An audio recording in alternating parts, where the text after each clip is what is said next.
What's up brother, ketemu lagi dengan saya Chandra Breu, tetap di channel kebanggaan kalian. Kali ini saya mau menceritakan alur film Insanitarium. Film ini bergenre horor dengan bumbu mantap-mantap. Film ini akan mengisahkan seorang dokter dengan eksperimen gilanya yang berujung pada kekacauan dengan mengubah pasien-pasiennya menjadi rakus, lebih tepatnya seperti zombie. Bagi yang penasaran, sebelum lanjut ke videonya, silahkan subscribe dan loncengnya, karena itu gratis. Yuk, check it bro.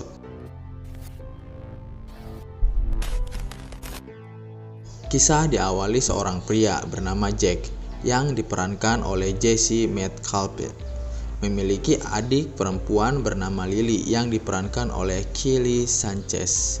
Semenjak kematian ibunya, Lily mengalami gangguan mental hingga dia memutuskan untuk bunuh diri. Tapi beruntungnya si Jack menemukannya sehingga adiknya terselamatkan. Kemudian Lily dirawat di rumah sakit jiwa. Belakangan ini si Jack baru mengetahui rumah sakit itu memiliki peraturan pasien tak boleh dijenguk. Berbulan-bulan lamanya dia tidak bisa menjenguk adiknya itu. Berbagai cara ia lakukan untuk bisa bertemu lagi dengan adiknya, tapi hasilnya nihil. Rasa khawatir mulai menghantui si Jack. Ia takut adiknya akan menjadi tumbal negara. Jack tak punya pilihan lain selain berpura-pura menjadi gila agar bisa masuk ke rumah sakit jiwa itu dan membawa adiknya pulang. Jack sangat menyayangi adiknya karena hanya adiknya satu-satunya keluarga yang ada. Namun sebelumnya dia menulis sebuah surat perihal semua rencananya sebagai bukti ke rumah sakit nanti bahwa dia tidak benar-benar gila.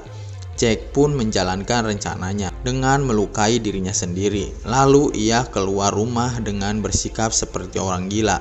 Seketika polisi pun datang meringkusnya. Tak lama kemudian tim medis juga datang. Jack lalu dibawa ke rumah sakit tempat adiknya dirawat. Di sana Jack bertemu dengan dokter Giannetti dengan sikapnya yang ramah. Di hari pertama dia ditempatkan pasien yang memiliki kejiwaan yang parah. Jack mulai mempelajari situasi di rumah sakit itu. Keesokan harinya, Charles dan Vera memindahkan Jack ke psikiater medis dengan pasien yang memiliki tingkat kejiwaan yang lebih baik. Jack diperkenalkan ke Nancy, seorang penjaga wanita di rumah sakit itu. Sebelum diantar ke kamarnya, Jack ditinggal sebentar karena Nancy ada keperluan. Jack lalu mengamati sekelilingnya dan melihat seorang wanita yang terduduk. Ia mengira itu adalah adiknya, tapi ternyata bukan. Wanita itu bernama Heather. Heather mulai menyapa Jack dan memberikan secaring kertas kepada Jack. Dengan polosnya Jack mengambil kertas itu, tapi tiba-tiba Heather beraksi dan berteriak bahwa Jack akan memperkosanya. Rada edan ya awewe. Kemudian Nancy menghampiri mereka. Lalu Heather mengadukan Jack kepada Nancy yang katanya Jack akan memperkosanya. Ternyata Nancy sudah mengetahui kalau itu pasti akal-akalan Heather. Lalu mengancam Heather akan membawanya ke dokter Giannetti kalau dia tak mau diam. Lalu Nancy mengantar ke kamarnya. Ketika melewati lorong kamar, Nancy tiba-tiba dicekik oleh lobis dan sialnya Nancy menjatuhkan remote alarmnya. Si Jack sepertinya tidak bisa berbuat apa-apa. Kemudian remote itu ditendang oleh lobis dan ditangkap oleh Deb. Lalu Deb memberi remote itu kepada Jack. Kemudian Jack menekan remote sehingga alarm berbunyi. Charles pun datang dan memberi lobis waktu 3 detik untuk melepaskan Nancy. Dokter Giannetti pun juga datang. Melihat dokter Giannetti, lobis seperti ketakutan. Ia pun segera melepaskan Nancy. Dokter Giannetti lalu berkata kepada lobis bahwa ia bangga kepadanya, sembari memberi isyarat kepada Charles. Lalu Charles menyetrum lobis sehingga lobis terkapar.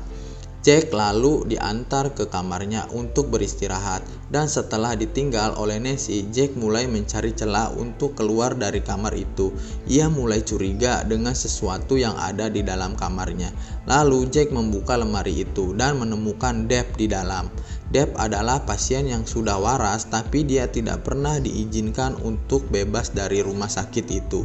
Depp lalu menjelaskan kepada Jack bahwa ia hanya ingin mengetahui apakah Jack sudah diberi orpium atau tidak.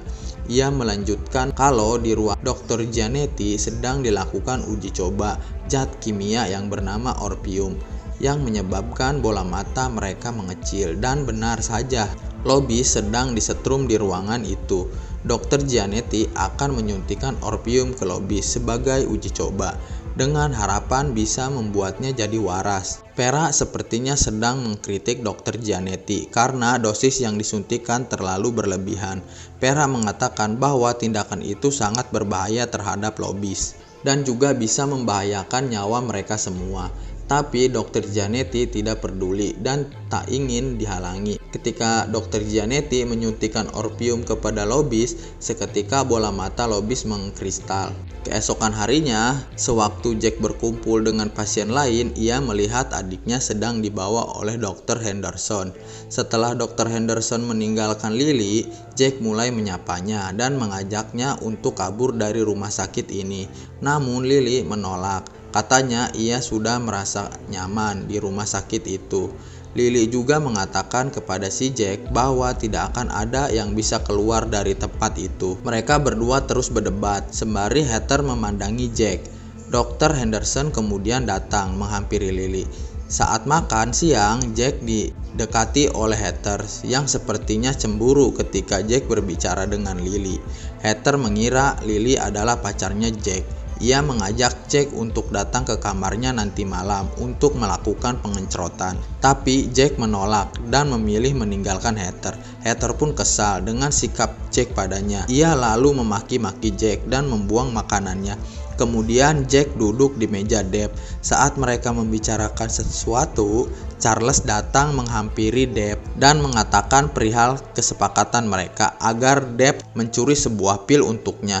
Sayangnya tak ada penjelasan pil yang dimaksud itu pil apa, dan tujuan Charles ingin memiliki pil itu tidak ada penjelasannya. Depp dianggap lambat menjalankan perintah Charles. Charles lalu memberi kesempatan kepada Depp untuk beraksi malam ini.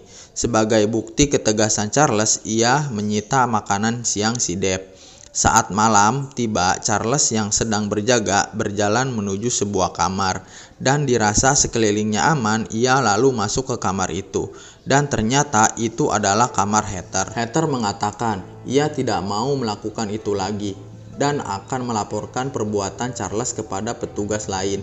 Tapi yang membuat bingung, dia sendiri yang membuka bajunya. Charles berkata kepada Heather, "Laporkan saja, kau pikir mereka akan percaya dengan perkataanmu?" Akhirnya mereka pun bercocok tanam. Keesokan harinya, Jack sedang berusaha membuka baut kepada jendela kamarnya. Secara tidak sengaja, ia melukai jempol tangannya hingga membuatnya berdarah. Mereka lalu berkumpul untuk saling berbagi kisah, yang mana ini bagian terapi kejiwaan. Dr. Henderson memandu mereka, lalu Jack datang dan duduk di dekat Heather.